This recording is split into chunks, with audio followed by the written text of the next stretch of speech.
எதுக்கு? நீ ஏன் சொல்லு. எதுக்கு? அ? நீ சிஎஸ்கேவும் ஹைதராபாத்தும் விளாடுற மேட்ச் பார்க்க போயிருக்க.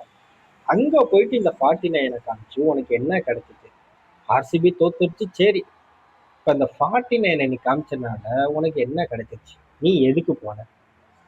அந்த மேட்சை பார்க்கறதுக்கு போன. 49 காமிச்சு என்னடா ஆக போகுது?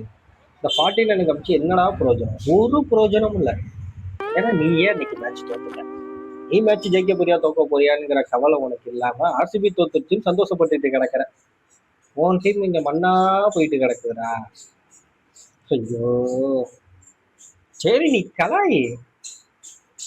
நீ கலாய்க்கிறல்ல, அவனுங்க கலாய்க்கும் போது ஏன்டா உனக்கு பொத்துக்கிட்டு ரோஷம் வருது? அங்க போய் சிஎஸ்கே ஃபேன்ஸ் 49 காமிச்சிட்டு இருக்காங்களே, இதுக்கெல்லாம் பேர் என்ன தெரியுமா? எச்ச அப்படிங்களா நான் சொல்ல மாட்டேன். எது தெரியுமா எச்ச? அவனுங்க கலாய்க்கும் போது நீங்க ஒண்ணு பண்ணுவீங்க பாரு, அதுதான்டா எச்ச. நீங்க கலாய்க்கலாம், அவனுங்க கலாய்ச்சா நீங்க ஏத்துக்க மாட்டீங்க. இன்னும் 5 கப்பு இருக்குன்னு முட்டு கொடுங்கடா.